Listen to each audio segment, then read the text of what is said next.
بسم اللہ الرحمن الرحیم۔ قطبی 67 نمبر سبق ہے۔ پچھلے سبق میں ہم وجہ تسمیہ بیان کیا تھا، اس کا عوارض ذاتیہ کا، اور ابھی سبق میں وہ ثلاثۃ الأخیرہ یعنی عوارض غریبہ، عوارض غریبہ جو 3 قسمیں تھی جو ہم پہلے بیان کر چکے ہیں۔ 3 قسمیں، نمبر 1، نمبر 2 اور نمبر 3، کہ عارض ہو شے کو، عارض ہو شے کو امر خارج عام کی وجہ سے، عارض ہو شے کو امر خارج خاص کی وجہ سے، اور عارض ہو شے کو امر خارج مباین کی وجہ سے۔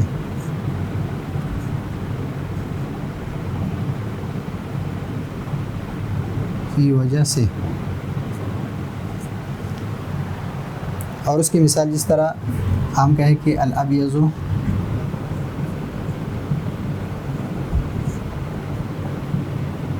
متحرک،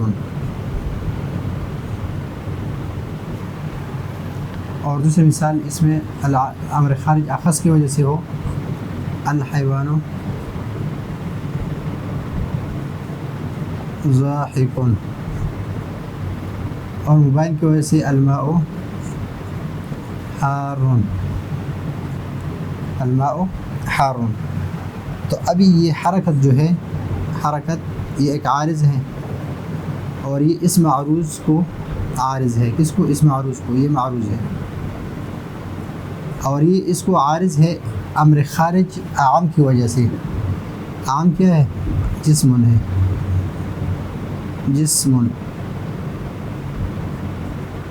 جسم کی وجہ سے، کہ یہ اس وجہ سے متحرک ہے کہ یہ جسم ہے، اس لیے کہ جسم دونوں کو شامل ہے۔ جسم جو ہے یہ عام ہے، اور ابیض اخص ہے، اس لیے کہ ابیض اور غیر ابیض ہے، ابیض اور غیر ابیض ہے، ابیض اور غیر ابیض، یعنی سفید اور سفید کے علاوہ دوسرے اجسام جو ہے، ہر جسم جو ہے متحرک، یعنی جسم متحرک ہے یا یہ ابیض متحرک ہے اس وجہ سے کہ یہ جسم ہے، یہ جسم ہے، اور جسم جو ہے یہ عام ہے، اس لیے کہ جسم ابیض بھی ہے اور غیر ابیض یعنی کالا، سرخ اور قسم ہر رنگ کے ہے۔ تو اس وجہ سے یہ حرکت جو ہے یہ اصل میں کس کے ہے؟ جسم جو ہے وہ متحرک ہو سکتا ہے، جسم کیا ہو سکتا ہے؟ متحرک۔ اور ابیض کو حرکت یہ عارض ہے کس کی وجہ سے؟ جسم کی وجہ سے، اس لیے کہ ابیض جو ہے یہ جسم ہے، اور جسم کو حرکت لازم ہے، جسم کو کے لیے حرکت جسم کے لیے ہے، اور جسم کی وجہ سے اس کو ابیض کو حرکت یہ لازم ہے۔ یعنی آپ ابیض متحرک کہہ سکتے ہیں، تو یہ ابیض کیا ہے؟ یہ جسم کی قسم ہے۔ جسم ایک ابیض ہے اور ایک غیر ابیض ہے، یعنی ایک سفید جسم ہے اور ایک غیر سفید جسم ہے۔ تو یہ جسم کیا بن گیا؟ عام بن گیا اس سے۔ تو یہ امر خارج کی وجہ سے یہ عارض ہے، کس کی وجہ سے؟ یعنی جسم کی وجہ سے، اس کو حرکت لازم ہے۔ پچھلے سبق میں جب حرکت یعنی متحرک ہم کہہ رہے تھے کہ الانسان متحرک، اور وہ حیوان کی وجہ سے ہے، وہ حیوان کی وجہ سے، وہ متحرک بالارادہ ہے، اور یہ متحرک بالارادہ نہیں، یا صرف حرکت ہے جو ایک جگہ سے یعنی ایک جگہ سے دوسری جگہ پہ منتقل ہو سکے۔ عارض شے کو امر خارج اخص کی وجہ سے ہو، مثلا الحیوان ضاحک، تو ضحک جو ہے یہ کس کے لیے ہے؟ انسان کے لیے۔ ضاحک کون ہے؟ انسان ہے، لیکن اس کا حمل، ضاحک کا حمل آپ حیوان پر کر رہے ہیں، تو یہ کس کی وجہ سے کر رہے ہیں؟ کس کی وجہ سے؟ اخص کی وجہ سے، اس لیے کہ حیوان جو ہے، حیوان یہ عام ہے، اور یہ اس میں فرس، حمار، یہ سارے انسان، فرس اور حمار یہ کیا ہے؟ یہ اخص ہے۔ تو انسان اخص کی وجہ سے عام پر آپ اس کو یہ عارض ہے، یعنی ضحک جو عارض ہے حیوان کو، وہ کس وجہ سے عارض ہے کہ وہ انسان ہے، وہ کیا ہے؟ انسان ہے. تو انسان ہونے کی وجہ سے ضحک عارض ہے کس کو؟ حیوان کو، یعنی جاندار کو. یعنی آپ یہ کہہ سکتے ہیں کہ جو جاندار چیز ہے وہ ضاحک ہے، یعنی ہنسنے والا ہے. تو جب ضاحک ہے تو وہ کیا ہے؟ وہ ضاحک کون ہے؟ انسان ہے. الماء حار، یعنی حرارت عارض ہے کس کو؟ پانی کو. لیکن وسط کون بن رہا ہے؟ آگ. یہ حرارت پانی کو کون دے رہا ہے؟ یہ آگ دے رہا ہے. اور آگ اور پانی ایک دوسرے کے مباین ہے، ایک دوسرے کے مباین ہے. تو واسطہ اس میں کون ہے؟ مباین ہے.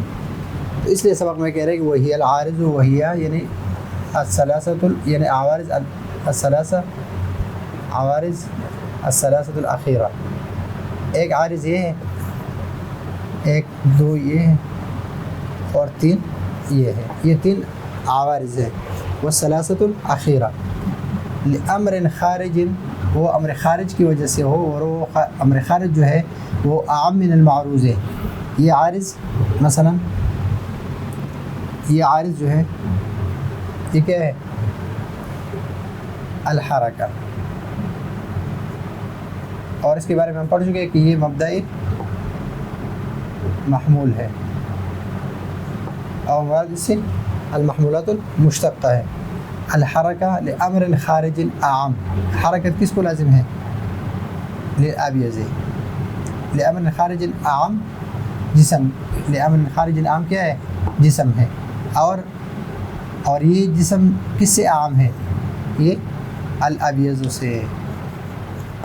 کس سے عام ہے جسم؟ یہ عام ہے معروض ہے، اور معروض کیا ہے؟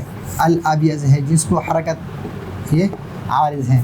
تو ہم کہتے ہیں کہ الابیض متحرک لانہ جسم، اس لیے کہ وہ جسم ہے، اس لیے وہ حرکت کرتا ہے. تو جسم کی وجہ سے ابیض کو آپ حرکت کا محمول بنا سکتے ہیں. کالحرکت اللاحقۃ، جس طرح حرکت لاحق ہو للابیض، ابیض کو، بواسطۃ انہ جسم، بواسطۃ انہ جسم، وہوا یعنی الجسم اعم من الابیض، اور جسم عام ہے ابیض سے. وغیرہ من الابیض، وغیرہ، وغیرہ یعنی ہی ضمیر کسی طرف راجع ہے؟ من وغیر الابیض، یعنی جسم ابیض بھی ہے اور غیر ابیض بھی ہے. یعنی ابیض کے علاوہ بھی ہے، ابیض بھی ہے اور ابیض کے علاوہ بھی ہے. اور اس ابیض کو حرکت جو ہے لازم ہے، عارض ہے کس کی وجہ سے؟ جسم کی وجہ سے.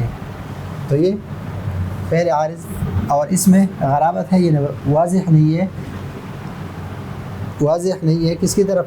یعنی عارض جو ہے یہ واضح نہیں ہے اپنی ذات کی طرف. تو اس وجہ سے اس کو کیا کہتے ہیں؟ یہ ذاتی غریب کہتے ہیں. والعارض للخارج، اور عارض ہو مثلا ضحک ہے، یہ عارض ہے، اور یہ عارض ہے کس کو؟ للخارج الاخص سے. للخارج الاخص، خارج اخص کیا ہے؟ انسان ہے. خارج اخص جس طرح ضحک ہے العارض ہے للحیوان، یہ ضحک یہ عارض ہے کس کو؟ حیوان کو. تو حیوان کیا بن گیا؟ معروض بن گیا. بواسطۃ، بواسطۃ انہ انسان، اس واسطے سے کہ وہ انسان ہے. تو حیوان میں سے وہ آپ اس پر محمول کر سکتے ہیں. الحیوان ضاحک، اس کو کہہ سکتے ہیں کہ وہ انسان ہو، یعنی حیوان کے وہ فرد ہو جو انسان کے فرد ہو. تو انسان کیا ہے؟ حیوان یہ عام ہے. یہ میں نے آپ کو بتا دیا کہ انسان، فرس، حمار یہ اس کے افراد ہے. تو یہ اخص ہے اور یہ عام ہے. بواسطہ انہ انسان، اور انسان کیا ہے؟ وہ ہوا یعنی الانسان اخص من الحیوان، یہ اخص ہے کس سے؟ حیوان سے، اس لیے کہ یہ حیوان کے افراد میں سے ہے. والعارض بسبب المباین، مباین بسبب المباین، اور عارض جو ہے، عارض کیا ہے؟ الحرارہ. بسبب المباین، مباین کیا ہے؟ النار. کالحرارت العارضۃ، جس طرح حرارت عارض ہے للماء، کس کو؟ پانی کو. حرارت عارض ہے کس کو؟ پانی کو. تو پانی کیا ہے؟ معروض ہے. یہ عارض ہے، یہ معروض ہے بسبب النار، یہ امر خارج ہے، امر خارج، اور یہ مبین ہے کس کے؟ مبین ہے پانی کے، یہ پانی کی کیا ہے؟ مبین ہے۔ وہی النار، وہی یعنی النار، اس لیے کہ نار جو ہے یہ مؤنث سماعی ہے، مؤنث سماعی،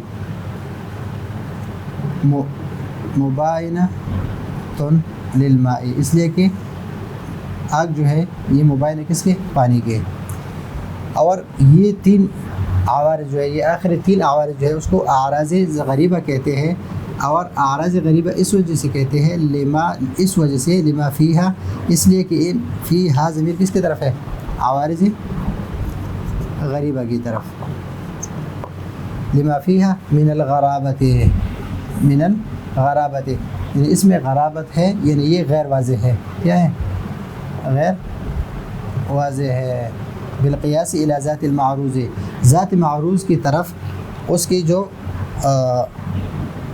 لما فیہا من الغرابت بالقیاس الی ذات المعروض، یعنی ذات معروض کے اعتبار سے اس میں وضاحت نہیں ہے، یہ غیر واضح ہے، تو اس وجہ سے اس کو اعراض غریبہ کہتے ہیں کہ امر خارج عام کی وجہ سے ہو، امر خارج اخص کی وجہ سے، یا امر خارج مبین کی وجہ سے ہو، تو ان تینوں کو عوارض غریبہ کہتے ہیں، عوارض غریبہ کہتے ہیں، عوارض غریبہ۔ اور اس سے پہلے ہم پڑھ چکے عوارض ذاتیہ، یا تو عارض ہو ذات کو یا جز کو، اور یا امر خارج مساوی کو، کس کی وجہ سے ہو؟ یا ذات کی وجہ سے ہو، یا جز کی وجہ سے ہو، یا امر خارج مساوی کی وجہ سے ہو۔ اور یہاں پر جو ہے یہ امر خارج عام کی وجہ سے ہو، امر خارج اخص کی وجہ سے ہو، یا امر خارج مبین کی وجہ سے ہو۔